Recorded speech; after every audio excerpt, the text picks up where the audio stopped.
Welcome back to Mornings on 2 at 7:14. It could be weeks, maybe even months before we know what caused the wildfires in Maui.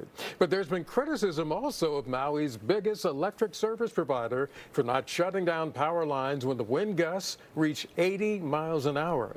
The president and CEO of Hawaiian Electric is defending that decision and says there are also problems with PG&E's public safety power shutoffs here in California. Most utilities don't have that program, and it's worth noting that even in places where this has been used, it is controversial and it's not universally accepted. It can be seen as creating a hardship for those customers that have medical needs that are at higher risk. It would require coordination with first responders, and as you have probably seen and maybe even reported, that in Lahaina, the electricity powers the pumps that provide the water. And so that was also a critical need during that time.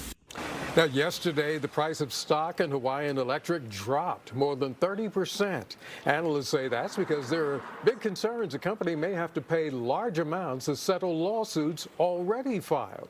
And compared to PG&E, Hawaiian Electric is a small utility. Search and recovery missions are intensifying in Hawaii, and so are the efforts to house the thousands of displaced survivors who lost everything in that historic blaze. Fox's Jake Carolexis is in Maui with what crews are doing to help so many people and their animals overcome this trauma. Jake? Claudine, the death toll is climbing here in Maui as search efforts press on. And even though supplies are pouring in, officials say the road to recovery could take several years.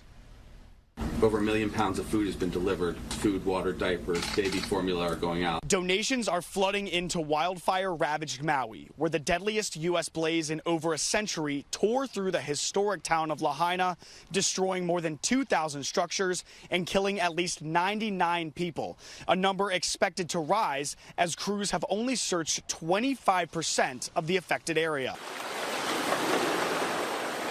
The devastation inflicting trauma on many survivors, with licensed counselors arriving to the island to help people process their grief. I spoke to one gentleman who lost his home, his wife and kids, and his vehicle. And as crews continue to try and locate the hundreds of people still unaccounted for, so do efforts to find the estimated 3,000 pets that are also missing. Many injured animals are arriving at shelters needing emergency care. We have seen dogs that have essentially had their paws all the way burnt down to the bone. But more help is on the way, with members of the San Diego Humane Society heading to Maui. You go there specifically because we're trying to find animals to help them, and you find animals in conditions that, it's very difficult to see.